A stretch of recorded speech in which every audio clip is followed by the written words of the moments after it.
میں اللہ تعالیٰ کا جتنا شکر ادا کروں. آج اس کو دیکھ کے یہ ایک معجزے سے کم نہیں ہے یہ بلڈنگ جو آپ کے سامنے کھڑی ہے, اور اس کے اندر جو میں فیسلٹیز دیکھ کر آئی ہوں, یہ ایک معجزے سے کم نہیں ہے, یہ ایک مارول سے کم نہیں ہے دنیا میں. اور اس میں جس نے اپنا حصہ ڈالا ہے, چاہے وہ اس نے اپنی رسپانسبلٹی سمجھ کے ڈالا ہے یا اپنی جاب سمجھ کے ڈالا ہے, میں اس کو یہ بتانا چاہتی ہوں کہ اللہ تعالیٰ نے آپ سب کو اس کار خیر کے لیے چنا ہے, اور پتہ نہیں اس کے بدلے اللہ تعالیٰ آپ کو کتنا نوازے گا. سہیب بھرت CNW کے جو منسٹر ہیں, میں ان کو, ان کے سیکرٹری سہیل اشرف کو, یہ میری سٹار ٹیم ہے ماشاءاللہ, میں ان کو شاباش دینا چاہتی ہوں. سینئر منسٹر, آپ نے قدم قدم پہ جس طرح نہ صرف میری معاونت کی, اس کو میرے اس خواب کو حقیقی شکل دینے, اور جس طرح آپ نے اس کے سارے جو چیلنجز تھے ان کو آئرن آؤٹ کیا, مجھے کہیں بھی کوئی پرابلم نہیں آئی, کوئی ہرڈل نہیں آئی. اللہ تعالیٰ آپ کو اس کی جزا دے, میں آپ کی بہت شکر گزار ہوں. اور اسی طرح جو جتنے بھی لوگ ہیں جنہوں نے اس کو اسکریچ سے لے کے یہاں تک پہنچانے میں مدد کی ہے, سمن جو آرکیٹیکٹ ہیں, رضا جعفری جو NCA سے ہیں, فہد نوید جو CNW سے ہیں, اور most importantly Sierra, thank you for reviving our faith in humanity yet again. And not only us, not only Punjab, not only Pakistan, but the world should be proud of you. The world should be proud of you. Thank you very much. خصوصی بچے جو کہ خاص بچے ہوتے ہیں, بہت ہی خاص بچے ہوتے ہیں, میرے لیے بہت خاص ہیں, میرے دل کے بہت قریب ہیں. نہ صرف وہ بچے خاص ہوتے ہیں, ان کے گھر والے بھی خاص ہوتے ہیں,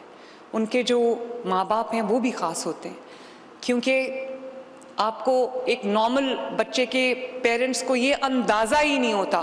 کہ جو اسپیشل چلڈرن کے ماں باپ ہیں ان کی کس قسم کی چیلنجز ہیں ان کی زندگی میں, ان کے کس قسم کے مسائل ہیں ان کی زندگی میں, اور وہ ڈیلی بیسس پہ کس طرح ان مسائل سے نمٹتے ہیں, کس طرح اپنی زندگی کا جو وہ چلاتے ہیں سلسلہ. مجھے کبھی میری اپنی بہن جو ہے چھوٹی, ایک ہی بہن ہے اسما, اس کا بھی سب سے بڑا بیٹا ابراہیم اب 18 سال کا ہے ماشاءاللہ, وہ بھی آٹسٹک ہے. تو جب وہ پیدا ہوا وہ بالکل نارمل لگتا تھا, اور کبھی یہ سوچ بھی نہیں کوئی سکتا تھا کہ وہ آٹسٹک ہوگا. تو وہ بھی آئی تھنک 2 یا 2.5 سال کا تھا, تو وہ ایک نارمل چیک اپ کے لیے وہ اس کے دبئی میں رہتی تھی, ڈاکٹر کے پاس گئی. تو ڈاکٹر نے نارمل جو اس کا چیک اپ تھا وہ اس کے بعد اس کو کہا کہ یہ آئی کانٹیکٹ کیوں نہیں کرتا. تو اسما نے کہا کہ پتہ نہیں کیوں آئی کانٹیکٹ نہیں کرتا. اس نے کہا کہ یہ میں ٹیسٹ اس کے لکھ کے دے رہا ہوں, یہ کروا کے آپ لے کے آئیں. جب وہ ٹیسٹ کروا کے لائے تو پتہ چلا کہ اس بچے کو آٹزم ہے. میں نے بہت اپ کلوز, بہت قریب ہو کر میں نے اس ابراہیم کے مسائل کو بھی دیکھا, میں نے ابراہیم کے والدین کے مسائل کو بھی دیکھا. اور ابھی جو ایک والدہ نے بات کی, میرا دل ہل گیا جب اس نے کہا کہ میں سوچتی تھی کہ میرے بعد میرے بچے کا کیا ہوگا. میری بہن جو ہے اسما, وہ ایک ریسورسفل انسان ہے, اس کو ریسورسز کی کمی نہیں ہے, لیکن وہ بھی یہ بات اکثر کہتی ہے کہ میں اپنے باقی 2 بچوں کے جو ماشاءاللہ نارمل ہیں, میں ان کو ٹرین کر رہی ہوں تاکہ کبھی اگر مجھے کچھ ہو تو ابراہیم کا خیال کرنے والا کوئی دنیا میں ہو. تو میں نے صرف کتابوں میں نہیں پڑھا اس چیز کے بارے میں, آٹزم کے بارے میں نے عملی زندگی میں اس کا بہت اپ کلوز اس کو دیکھا ہے, میں نے اس کو بہت کلوزلی آبزرو کیا ہے, اور میں اس کا حصہ بھی ہوں. میں خصوصی طور پہ ان والدین کے لیے جو اسپیشل افراد کے, اسپیشل بچوں کے والدین ہیں, جن کو صرف اسپیشل بچوں کے مسائل کا سامنا نہیں ہے, ان کو روزمرہ کے بھی مسائل کا سامنا ہے, جنہوں نے اپنے روزی روٹی کو, اپنے روزگار کو بھی دیکھنا ہے, گھر کے کاموں کو بھی دیکھنا ہے, اور ان کے پاس کوئی ہیلپ نہیں ہے.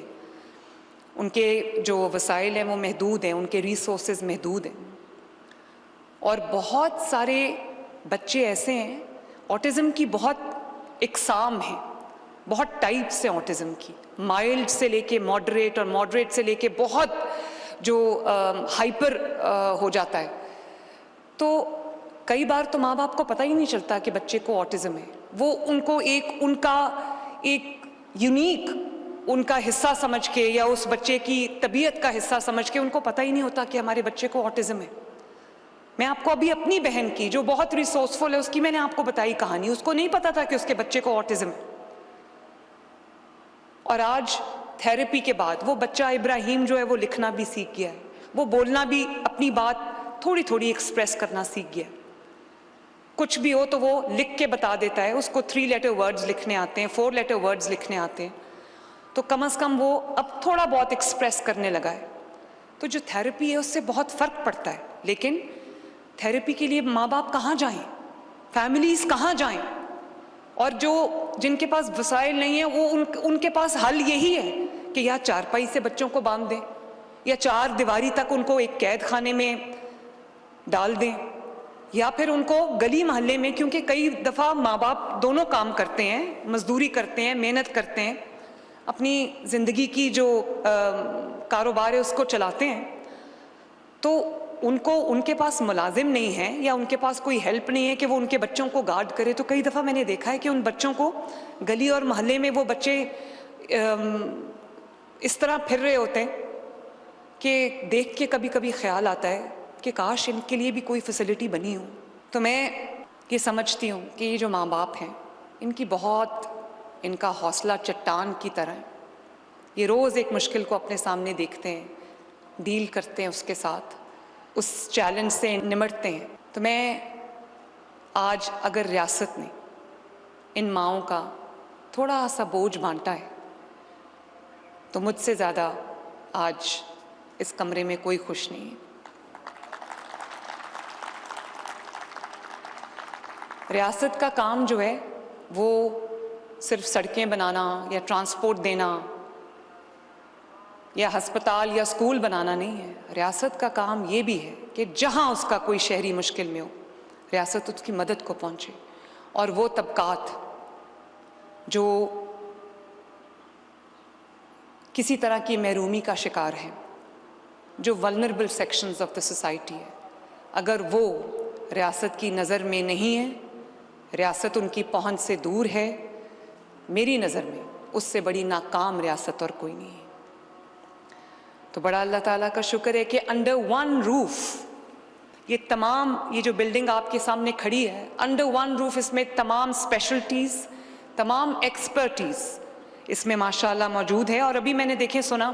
اوپر وہ ایک بچہ جو تھا وہ اس کو میں نے دیکھا، میں کہا یہ 2 بھائی آٹسٹک ہیں اور ان کا والد جو ہے وہ گاڑی چلاتا ہے، ڈرائیور ہے. تو یہ جو اس کے دروازے ہیں